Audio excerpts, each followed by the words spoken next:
Well, Christmas is meant to be a joyful time of year, and yet it might be hard for some of us. Joining us today is Pastor Miles McPherson of the Rock Church to remind us about the true meaning of Christmas, and we're going to talk about how people can even go to Christmas Eve service. Thank you again for joining us. My I know pleasure. a lot of people are on vacation already, so you're here chatting with us about what the meaning of Christmas is. A lot of people, when you've got pressure of cooking a meal, having family in town, getting the gifts, it just starts to weigh on you. How do you lift that weight, add a little bit of more brighter perspective to this season? You know, a lot of times with Christmas, we're thinking about other people, which is great. We're thinking about all the festivities, the presents and the food, and we forget the true meaning that a Savior was born, and a Savior was born because we're sinners in need of salvation. And if we miss that point, we miss the whole point of Christmas, and it'll come and go. You'll open up gifts, and you may play with those gifts or play, whatever, how old you are, use that gift. Maybe not, maybe so, and then it's gone. But I think if people can reflect on the fact that Jesus was born that to live, die, and rise from the dead, that we would have an opportunity to be saved.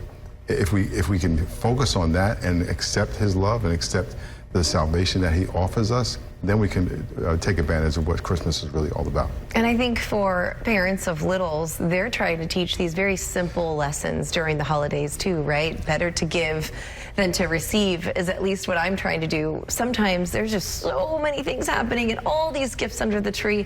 How do we just enjoy the moment of having people together and to give other than think about receiving? And I think it's just that, spend time with your family. And you know, I'm a hyper guy, and I have ADHD and all that stuff, and a lot of times I enjoy days in life when I slow down. Yeah. And if we can slow down with our kids and sit around, open your gifts, do all that stuff, but tell them the story of Christmas. Tell them the story that God became a man in Jesus. He lived the life we should have lived, died the death we should have died.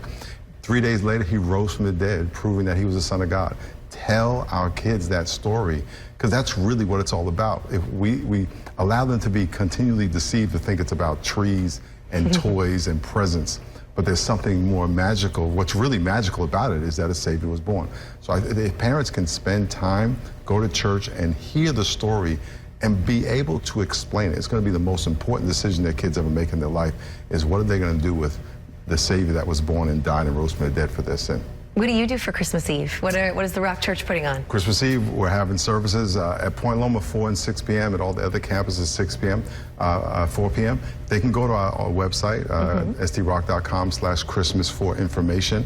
So we'll have live services with hot chocolate and all that stuff. And then Christmas Day is just online. So that's how they can celebrate Christmas with us. Okay. I love that you guys are giving people some time off and that everything is online. I know it takes a really big crew to put on what you guys do with the Rock Church. I'm also excited that we have some people here to perform for us. But before we get to that, I do want to ask you about your favorite Christmas memory, because you spend so much time in the church doing these, you coordinate these giant services, but there's got to be a moment that you step back and you sit down with your family. What's one of your favorite memories? My favorite memory is when I was a little kid. I have four siblings, 2 brothers and 2 sisters, and we're all within 6 years of each other.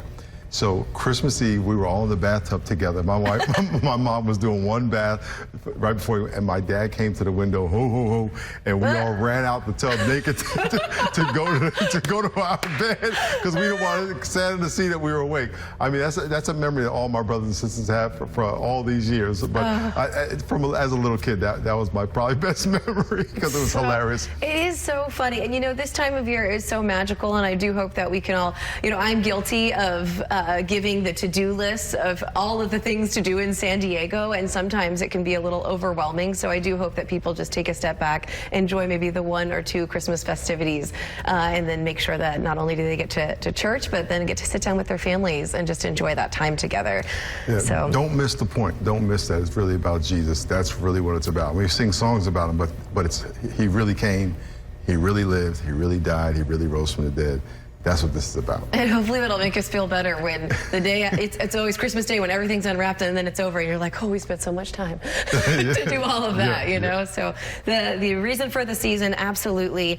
Most looking forward to for next year. Can you give anyone some hope? I know we've been through a couple of kind of crazy years, and as we move to 2023, I think there's a lot to look forward to. For me, it's focus. if all of you can get focused on what God has for you, not what you have planned, because a lot of times we'll spend our life doing things we want to do. What does God have for your life, and how can you be focused on that, being who God called you to be, what he created you for, and living that out? All right. Pastor Miles, that sounds beautiful. Thank you so much. I hope we can all get on that same page and do that. You have brought some friends that we get to listen to this morning. Yep. Part of our worship team, part of our amazing worship community. They're going to be out there singing a song for you guys. I love it. All right, let's let them take it away.